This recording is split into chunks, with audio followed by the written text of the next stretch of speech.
চাওক শিৱসাগৰ জিলা পুথিভঁৰালৰ কিনাৰতে নিৰ্মীয়মান অৱস্থাত থকা মানে 2002 চনতে নিৰ্মাণ আৰম্ভ কৰা এটা প্ৰেক্ষাগৃহ। এই প্ৰেক্ষাগৃহটো সম্পূৰ্ণ পৰিত্যক্ত অৱস্থাত বৰ্তমান পৰি আছে। আমি দেখা পাইছোঁ যে প্ৰেক্ষাগৃহটো নিৰ্মাণৰ নামত কেৱল মাত্ৰ 10% কাম কৰি পিনি গোটেই কামখিনি পেলাই থৈ দিছে।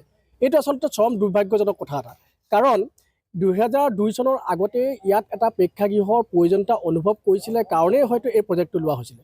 কিন্তু আমি দেখা পালোঁ যে কোনো এখন চৰকাৰৰ 2002 চনৰ পৰা আজিলৈকে যিসকলে শাসনৰ গাদীত বহিলে কোনেও কিন্তু শিৱসাগৰ জিলা পুথিভঁৰালৰ কাষতে থকা প্ৰেক্ষাগৃহটো, য'ত নেকি শৈক্ষিক দিশৰ লগতে সাংস্কৃতিক দিশৰো চৰ্চা কৰিবৰ কাৰণে যিটো প্ৰেক্ষাগৃহৰ কথা ভবা হৈছিল, সেই প্ৰেক্ষাগৃহটো বৰ্তমানলৈকে নিৰ্মিত নকৰিলে।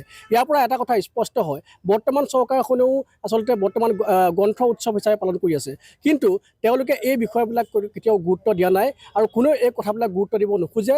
য'ত তেওঁলোকৰ লাভ নাই, য'ত তেওঁলোকে কৰিব লাগে সেইবিলাকত নকৰে। সকলোৱে কেৱল মাত্ৰ বিজ্ঞাপন ধৰ্মী চিন্তা চৰ্চাত ব্যস্ত হৈ থাকে, কুকুৰ চুপতি কোৱাত ব্যস্ত হৈ থাকে। এইবিলাক বিষয়ত গুৰুত্ব নিদি গতিকে আমি আহ্বান জনাইছোঁ চৰকাৰক যে অনতিপলমে জিলা পুথিভঁৰালৰ কাষৰ যি আচলতে প্ৰেক্ষাগৃহ, এই প্ৰেক্ষাগৃহটি অতি শীঘ্ৰে নিৰ্মাণ কৰাৰ সম্পূৰ্ণ কৰাৰ ব্যৱস্থা গ্ৰহণ কৰক।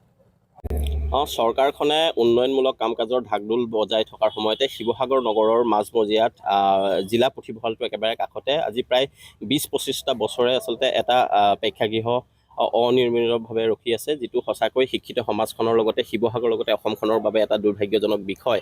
আমি দেখা পাইছোঁ যে এই ক্ষেত্ৰত আচলতে চৰকাৰখনৰ যি ধৰণৰ সদিচ্ছা থাকিব লাগিছিল, সেই সদিচ্ছাৰ অভাৱ দেখিছোঁ। গতিকে আমি চৰকাৰ তথা শিক্ষা বিভাগলৈ আমি অনুৰোধ জনাব বিচাৰিছোঁ বা বিভাগলৈ আমি অনুৰোধ জনাব বিচাৰিছোঁ যে শিৱসাগৰৰ লগতে অসমৰ শিক্ষাখণ্ডৰ বা সাংস্কৃতিক জগতখনত যিহেতু এই প্ৰেক্ষাগৃহটোৰ অত্যন্ত প্ৰয়োজন আছিল, গতিকে চৰকাৰ বা প্ৰশাসনে এই ক্ষেত্ৰত ব্যৱস্থা গ্ৰহণ কৰক আৰু পলমে এই যি অনিৰ্মীয়মান অৱস্থাত আছে প্ৰেক্ষাগৃহটো, এই প্ৰেক্ষাগৃহটো বনাই ৰাইজলৈ উপহাৰ স্বৰূপে দিয়াৰ ব্যৱস্থা গ্ৰহণ কৰিবলৈ আহ্বান জনাইছোঁ।